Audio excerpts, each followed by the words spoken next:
Hello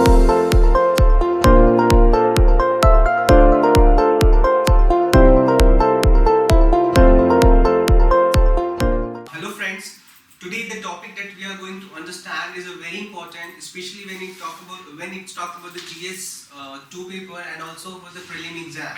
So now there has been trend that the role of governor has been questioned by the state. Many a time it has been alleged by the state government that the governors are not working under the constitution, rather they're misusing their authority and the power and trying to subordinating the state legislative government. So this has been the matter of concern when it's come to the federal structure of India. So let's understand what is the context. The context is about the discretionary role of governor and especially reserving a bill for the governor assent. So let's understand what is the context and what are the implications and how it is affecting the India's federal structure. So we have to understand that the role of governor, generally governor has been termed as the linchpin for the Indian federal structure. Linchpin in the sense that it has also been given a title of agent of cooperative federalism.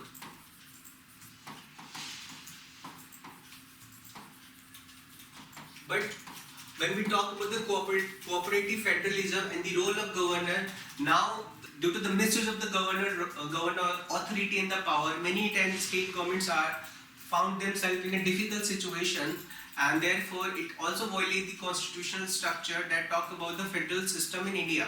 So let's understand some of the important aspect about that important role of the governor.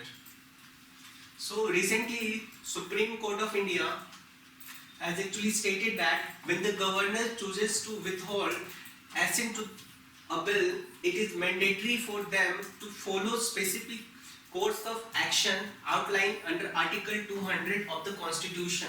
Many a time governor, when it's come to Article 200 of the Constitution of India, they are not actually using in a proper way, rather they were using in contradictory to the state government. So let's understand some of the other important aspect of this issue.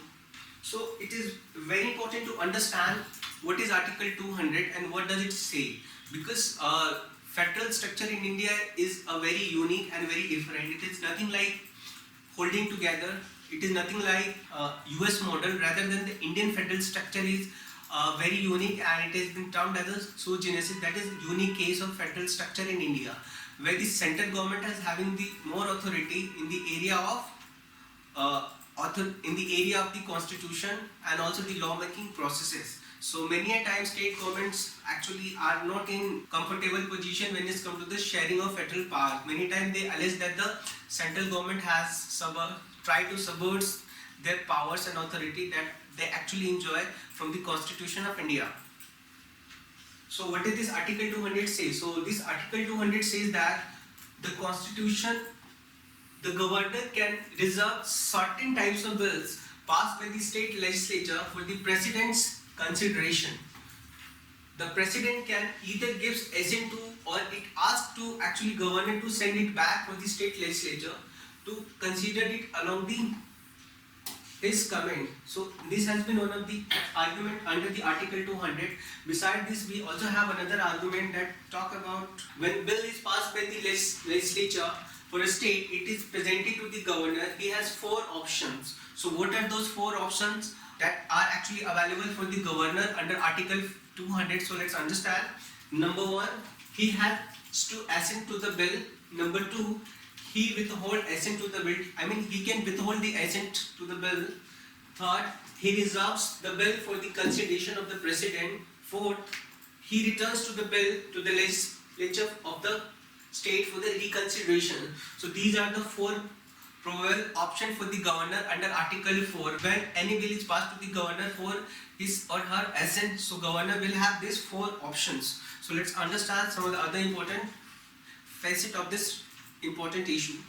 So we need to understand the importance of Article 154. Let's understand what does it says. So basically Article 154 says that the Constitution, governor can exercise his or her executive power only on the advice of the Council of Ministers. So this is specifically being talked about under Article 154. It says that governor cannot act without the aid and advice of the Council of Ministers. So presence of Council of Ministers become very important when it's come to taking the decision by the governor in the matter of bills. Next, whether the governor under Article 200 can withhold his or her assents to the bill in the exercise of his or her discretionary power. This has been the questions. Now, under the constitutional schemes, the governor is only a constitutional head and has no real power. So, though the governor is the executive head of the state, but constitutionally he doesn't have any real power, because most of the power are being exercised by the Council of Ministers and in the name of governor. And in that context, advice of the Council of Ministers is imperative. So, according to the constitutional experts, the governor can withhold assent to the bill only on ministerial advice. This is the only condition on which the governor can withhold the bill. Otherwise, in any other condition, governor cannot withhold the bill. If it is the case, then it will be the violation of the Constitution of India. So, as we have discussed, that Article 201 says that it states that when bill is reserved for the consideration of the president may assent to the bill or withhold assent from the bill. So this will be the option available for the president when the bill goes from governor to the president. Next, the president may also actually direct the governor to return the bill to the house or the houses of the legislature of the state for the reconsideration. So these are some of the options which are available for the president of India when the bill actually passes from governor to president. So in that case, the governor will have these important options. So importance of Council of Ministers is very important when it's come to the functioning of the governor. So if there is no presence of the Council of Ministers, then the governor cannot actually use his or her power as per the constitutional mandate, because constitutional mandate is the presence of Council of Ministers under Article 154. So this has been mentioned under Article 154. So executive power of the state shall be vested in the governor and shall be exercised by him either directly or through the officers subordinated to him in accordance with the Constitution.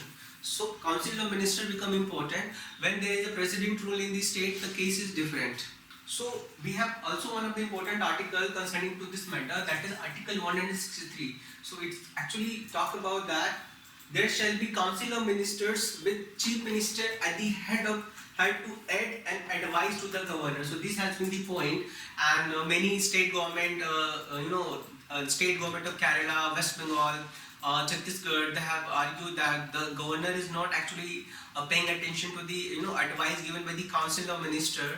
Rather, governors are acting contradictory to the aid and advice of the Council of Ministers. So this has been the violation of the Constitution and also the federal structure. So matter therefore went to the Supreme Court, and in that judgment, Supreme Court clearly talked about that the governor cannot actually use its discretionary power when it's come to giving assent to the bill unless it has been given aid and advice to the Council of Ministers to the governor. So does governor have any discretionary power? So the matter was quite complex, and when the Constitution of India was in the process of making, so we had a debate under the Constituent Assembly. So many a time we can see that governor role become quite complex and difficult for many state government, because when there was a Congress era, so many governors were actually used by the powerful leaders. When there was a Congress system in India till the 1969, the governor were actually used and were working on the basis of command given by the High Command. Similarly, the case has been after that period. In many cases, governor are being as the governor are the political appointee. So many a time they do not have a security of tenure. So many a time they have to actually act as per the command of the High Commission. So we have Section 75 under the Government of India Act 35. So that talk about discretion. So in his discretion, while referring to the governor grant assent to the bill, the phrase was also consciously omitted under Article 175. Next, it generally agreed that the governor, who would normally function on aid and advice of the Council of Ministers, is bound to go by the advice in the matter of granting assent. So there cannot be act of governor without the aid and advice of the Council of Ministers. So Council of Ministers aid and advice is most important when it's come to giving assent to the bill or not. When there was debate under the Constituent Assembly, many renowned personality and so-called framer of the Constitution has actually talked about that governor should act on ministerial advice even when withholding assent and returning a bill for reconsideration. So this has been the argument, and the article and the Constitution also support this argument. In such situation, the Constitution must provide for the possibility that the Council of Ministers may want to recall its bill and accordingly advise the governors to actually return it. So presence of Council of Ministers is inimical and inevitable. So friends, there have been number of commissions that have been appointed by the Government of India to look into the issue of state and center and state disputes. So one of the prominent commission is the Sarkaria commissions that actually went into great detail when it's come to center and state relation, and it has given recommendation and advices on many occasions so that the relationship remains smooth and that the constitutional mandate remain preserved. So one of the advice that actually given by the Sarkaria Commission in the context of the role of governor, Sarkaria Commission knows that there could be occasions for even withholding assent on the advice of the ministers. For instance, if after bill is passed, the minister resign before the bill gets the governor's assent, the new ministry may not want to go ahead with the bill and might advise against assent given on that bill. So this clearly says that, see, if the bill is passed to the governor for the assent, but the minister dies and the new government, the newly formed government, if they don't want to carry with that bill, in that case, the Council of Ministers of that newly formed government can advise to governor to not give assent to that bill. In that case, the governor can actually not give his or her assent. Next, these examples suggest that no discretion was ever envisaged for the governor in dealing with the bill, and this has been also actually upheld by the Supreme Court of India in its recent judgment in context of the role of governor when it's come to giving assent to the bill. The office of governor is very important when it's come to realizing the notion of cooperative competitive federalism, and as governor has been termed as a linchpin in the Indian federal structure, positive role of governor is definitely going to actually strengthen the India's federal structure and at the same time will uphold the constitutional provisions. So this is all about the role of governor. Thank you for watching this video. If you like the video, hit the like button, subscribe to YouTube channel, and for such amazing and relevant content, you can contact to us through our WhatsApp, that is 9625350287.